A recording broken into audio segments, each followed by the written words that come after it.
Look at this. Billions of dollars in glass, steel, and neon. The undisputed entertainment capital of the world, drawing over 40 million visitors every single year. But just a few decades ago, this exact spot was nothing but a brutal, unforgiving stretch of desert dirt.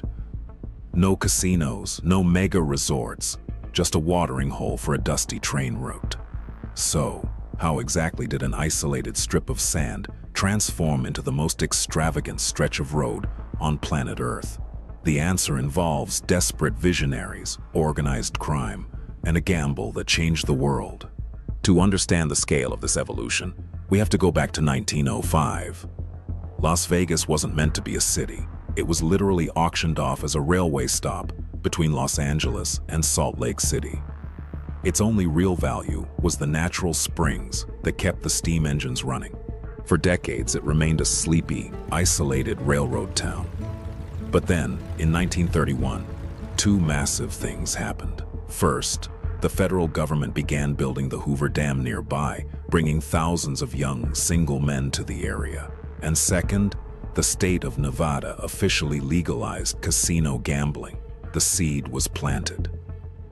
By the early 1940s, downtown Las Vegas was getting crowded.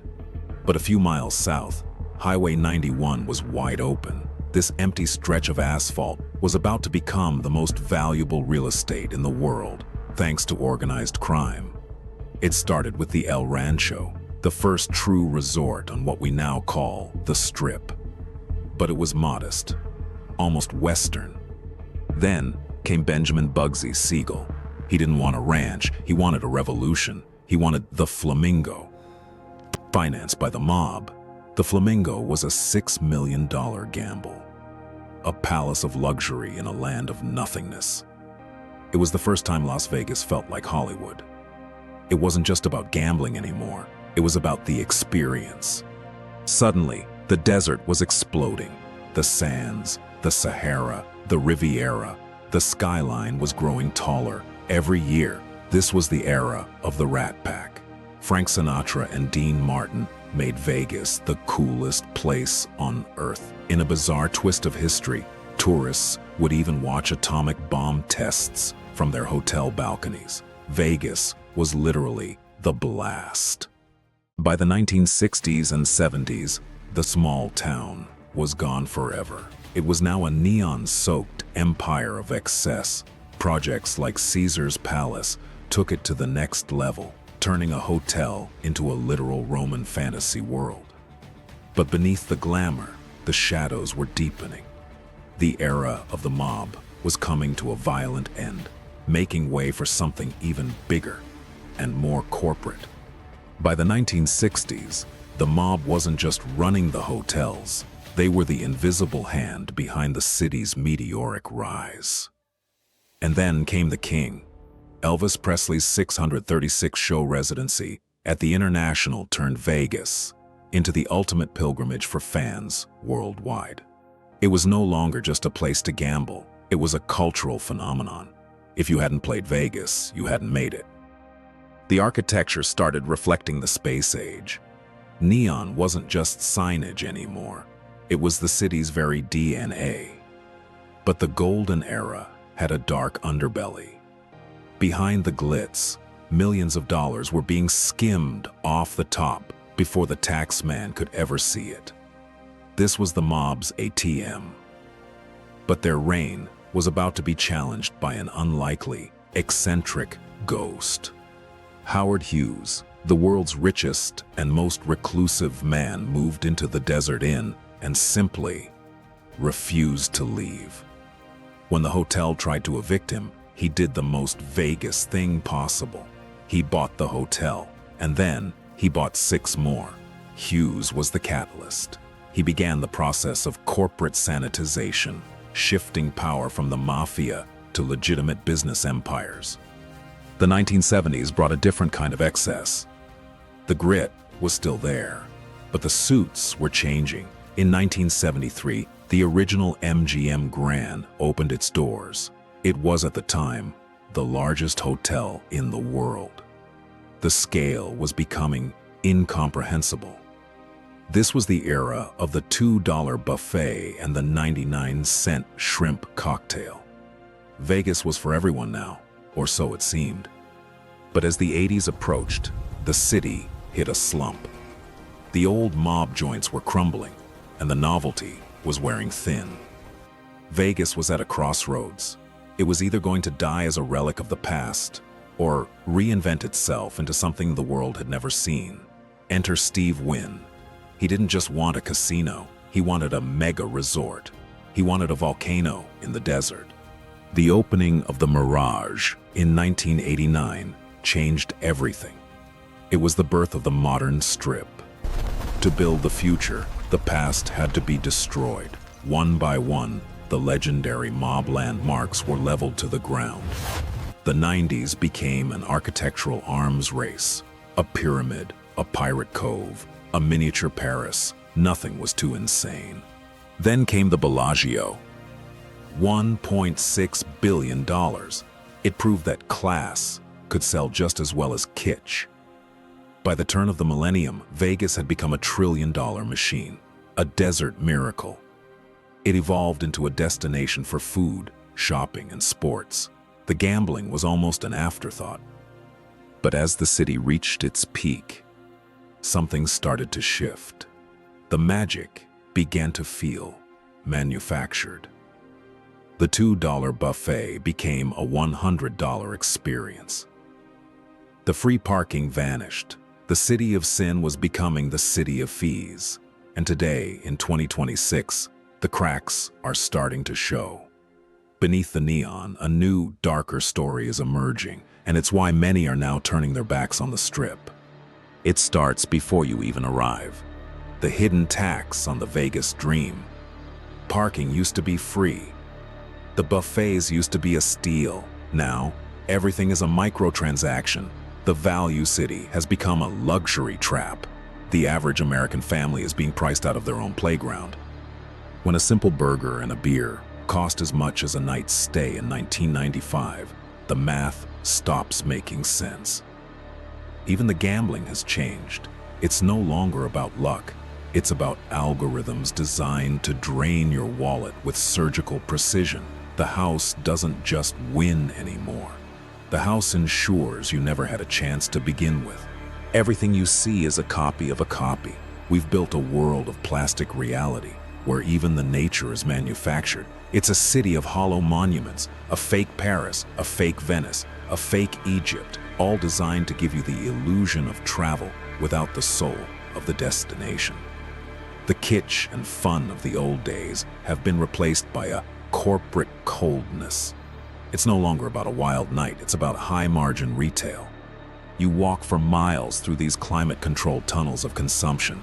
The architecture is designed to disorient you, keeping you trapped in a loop of spending. It's a city built for the lens, not the human. If it doesn't look good on a social feed, the corporate giants don't believe it has value. Behind the neon, the boardrooms are cold. Decisions are made based on quarterly earnings, not the Vegas experience. The magic has been optimized out of existence. You are being watched by a cold, calculating eye. Every stop you make, every dollar you spend, is a data point for a corporate algorithm. The generosity of the old Vegas is dead. The complimentary culture has been replaced by convenience fees. The city has lost its heart, and it's charging you for the loss. There's a clinical feel to the new Strip. It's clean, it's safe, and it's utterly boring. The danger and excitement that made Vegas legendary have been sanitized away. Even the sounds are fake. The clink of real silver coins has been replaced by digital chirps. It's a simulation of fun, designed to keep you from realizing how much you've lost. This plastic reality is a mask. A beautiful, expensive mask, worn by a city that is running out of time and running out of soul. But as the surface gets more perfect and plastic, the reality below becomes more grit and bone. Because beneath this neon mask lies the shadow city. But the real reason people are turning away isn't just the money. It's the darkness that's literally beneath their feet. Beneath the $500 a night suites lies a 200-mile labyrinth of flood tunnels. And they aren't empty. Thousands of people live here. A shadow city fueled by the very addiction that the neon lights above promote. The contrast is becoming impossible to ignore. The wealth of the few is built on the ruins of the many. In 2026, the city is trying to hide its scars, but the scars are getting deeper. The sin in Sin City is no longer fun. It feels heavy. It feels real. Walk into any major resort on the Strip, and you'll notice something haunting. There are no windows. There are no clocks. This isn't an accident. It's a psychological Skinner box designed to induce a trance-like state, stripping away your sense of time and reality. For the locals, the Vegas dream is often a nightmare. Nevada consistently ranks among the highest in the US for suicide and addiction rates. There used to be a soul here. In the old days, the mob-run joints knew your name. They wanted you to feel like a VIP, even if you were a nobody. Today, you're just a data point. The personal touch has been replaced by cold, calculated corporate efficiency. Every move you make is tracked by facial recognition and AI algorithms. You aren't a guest, you're an asset to be optimized. People come here to escape, but many find a strange, crushing loneliness in the middle of the neon crowd. Then there's the Vegas come down. The crushing realization that the high was artificial and the house, as always, took everything you had. We've built a plastic paradise that hates the very desert it sits upon. The disconnect from nature is finally taking its toll on the human spirit. The era of the great showman is dead. It's been replaced by engagement metrics and influencer poses. The neon was warm. The LED is cold. The city has lost its glow even as it gets brighter. As we move into 2026, the question isn't just about money or water. It's about whether this city has any reason left to exist. And then there's the Eye, the Sphere, a $2 billion digital deity that watches over a city in transition. But even the Sphere might not be enough. The new generation doesn't care about slot machines or $200 buffets. They can get their hits from a screen in their pocket. Across the Strip, multi-billion-dollar projects sit stalled. The momentum is shifting. The great exit has begun. Rumors are swirling in the boardrooms. The biggest players are quietly moving their capital to Texas, to Florida, to the digital world, because they know something we don't. They know that the miracle in the desert was always a temporary arrangement. If Vegas dies, it won't be with a whimper. It will be a spectacular, neon-lit collapse. Will future historians look at these ruins the way we look at the pyramids, a monument to a civilization that forgot its limits? People are leaving because they realized the sin wasn't worth the price. The soul was sold, and the refund never came. Las Vegas, a dirt road that became an empire that became a laboratory that became a cage. The lights are still on, for now, but the house always wins. And this time, the house is the desert itself. Maybe it's time we let the desert have its silence back. Thanks for watching the evolution of an illusion. To build a future, you have to kill the past. In 2024, the legendary Tropicana, the last true mob-era giant, was finally silenced. Watching it fall wasn't just about clearing land. It was the final nail in the coffin for the Vegas our grandparents knew. In its place, a billion-dollar baseball stadium. Vegas is rebranding. It doesn't want to be Sin City anymore. It wants to be Sports City. Look at the F1 Grand Prix. They shut down the entire Strip for a race that most locals can't even afford to watch. The city has become a playground for the 1%. The common man's escape is officially a thing of the past. But the real shift isn't on the streets, it's in the servers. The new Vegas is powered by big data. Why pay a human dealer when an algorithm can do it better and never make a mistake in the house's favor? They track your heart rate through cameras. They know when you're about to quit, and they offer you a free drink just to keep you in the chair. Vegas used to be about the handshake, a world where the staff knew your name and your drink before you even sat down. Back then, if you played hard, the house took care of you. Free rooms, steak dinners, and front row tickets weren't rewards. They were a thank you. Today, the host has been replaced by an algorithm. You're no longer a guest. You're a user ID in a database being squeezed for every cent. This shift began when the corporate raiders arrived. In the early 2000s, massive mergers turned dozens of unique hotels into just 2 or 3 corporate identities. The character of the city was sacrificed for the balance sheet. Unique family-owned landmarks were leveled to build identical glass boxes. Walk into a modern strip room now, and you could be in any city in the world. The Vegas soul, the velvet, the gold, the kitsch is gone. Even the bars have gone cold. Robotic bartenders now pour your drinks with mathematical precision, removing the one thing Vegas thrived on: human connection. You can't tell your troubles to a robot. You can't get a heavy pour from a machine. The story of the night is being automated away. The result? A strange, quiet atmosphere. The roaring cheers of the craps table are being replaced by the hypnotic, lonely hum of digital terminals. Then there's the nickel and dime culture.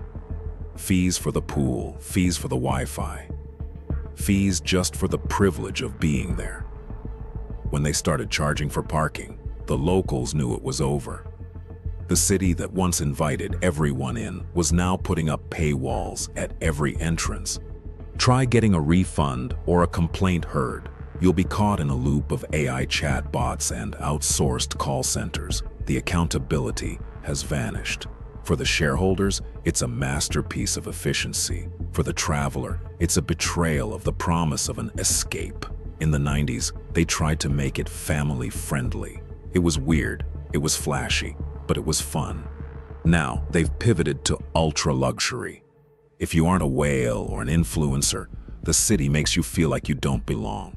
The physical touch of money, the chips, the coins, is being phased out for cashless gaming. It's designed to make the loss feel less real. It's a city of images now, not experiences. If it doesn't look good on a social feed, the corporations don't invest in it. They know exactly how long you stand at a buffet line. They know which smells make you spend more. You're being hacked. The only place to find the old Vegas soul now is in a museum. It's been packaged, priced, and put behind glass. Even the skyline is losing its identity. It's becoming a giant billboard for the very corporations that strip the city of its magic. Everything is on a timer. Everything has a price. The spontaneity of Vegas, the idea that anything could happen, has been killed by standard operating procedures. This is why the vibe feels off. You can feel the greed in the air. It's palpable. It's exhausting. The small businesses that gave Vegas its flavor have been priced out by the very resorts they helped build. You walk miles through these retail corridors just to get from one casino to another. It's a maze designed to keep you inside and spending. Vegas used to believe in lady luck. Now it only believes in big data. The win is celebrated by the machine, but the loss is felt by the human, and the machine has no mercy. This soulless machine is what people are starting to reject. They wanted a story to tell. Instead, they got a receipt to pay. But as the corporate machine reaches its peak on the surface, something even more disturbing is growing in the shadows below. Then there's the eye, the MSG sphere. It's the most advanced screen on Earth, but many see it as something more unsettling. Vegas is now the most surveilled city in America. Every corner, every slot machine, every bathroom entrance is under the gaze of AI. But while they watch the surface, they ignore what's rotting underneath. The tunnel people aren't a myth. They are the human debris of the gambling industry. When the city is done with you, this is where you go. They live in fear of the rain. A single storm can wash away their entire world in seconds. The distance between the penthouse and the tunnel is only 50 feet of concrete, but it's two different universes.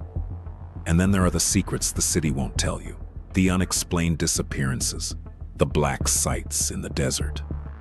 Vegas has always been a neighbor to the unknown. From atomic testing to top-secret military bases, the desert hides more than just bodies. But the desert is finally starting to give up its secrets. As Lake Mead's water levels hit historic lows, the ghosts are coming back. In 2022, a horrific discovery was made, a metal barrel stuck in the mud, containing the remains of a man with a gunshot wound from the 1970s. For decades, this was the mob's favorite graveyard. They thought the water would hide their problems forever. They were wrong. Since then, more sets of remains have been found. The receding shoreline is literally a crime scene stretching back half a century. How many more are down there? How many people disappeared into the Vegas night, only to end up at the bottom of a lake that's now vanishing? But the lake isn't the only witness. The vast, silent Mojave Desert surrounding the Strip has its own stories. Stories of people who knew too much. Take the mystery of the Stardust skim. Millions of dollars vanished into thin air. Whistleblowers and couriers disappeared, never to be seen again. Even today, people vanish. In a city where everyone is being watched by AI, how does someone simply evaporate? The desert is a place of infinite silence. It's the perfect place to hide a secret or a body. Beyond the neon, the desert is cold, unforgiving, and ancient. It doesn't care about your debts or your luck. Then there's the atomic ghost of Vegas, the tunnels and bunkers built during the Cold War that supposedly lead to places that don't exist on any map. Proximity to Area 51 and the Nevada test site has always given Vegas an uncanny edge. UFO sightings and secret military transport are part of the local lore. Is Vegas just a distraction? A bright, noisy show designed to keep our eyes off what's really happening in the Nevada wilderness? The dark masala of Vegas is that the city is built on layers of tragedy. Every new mega resort is just a fresh coat of paint over a haunted foundation. The men who built this city didn't play by the rules, and they made sure that anyone who tried to stop them became a part of the landscape. You can feel it when you leave the Strip, that sudden heavy silence, the feeling that you're being watched by something much older than the casinos. This is the Vegas they don't put in the brochures, the Vegas that remains when the power goes out. The greed, the secrets, the bodies in the barrels, it's all catching up. The desert has a long memory. Many people come here to lose themselves, but they don't realize that in Vegas, the desert might just take you literally. The mystery of the hidden graveyard is just the beginning. It's a warning. We are living in the end times of the classic Vegas era. The masks are falling off and the reality is uncomfortable. The glamour was a shield, but the shield is breaking. As the water disappears and the truth surfaces, the question isn't what happened, but what's next? Every road in Vegas eventually leads back to the sand. The desert always wins, they say. And looking at the state of the city today, it's hard to disagree. The truth, the mystery, and the madness are all merging into one final reality. The house is empty, the players are leaving, and the desert is moving in. Welcome to the final act. The evolution is almost complete. Nothing lasts forever, not even the brightest lights on Earth. The desert is patient. It was here before the casinos, and it will be here long after the last slot machine goes dark. We took a piece of wasteland and turned it into a dream, but we forgot that dreams eventually end. The gamble is over. The house is calling and it's dead. People aren't coming to Vegas anymore because the magic has been replaced by a menu. We miss the soul. We miss the grit. We miss the human touch in a city that's become a machine. Las Vegas is a mirror of humanity, our ambition, our greed, and our incredible ability to build something from nothing. But every evolution has an end, and for Vegas, the sun is setting on the Strip. Thanks for traveling through time with us. The lights are dimming. Goodbye, Sin City.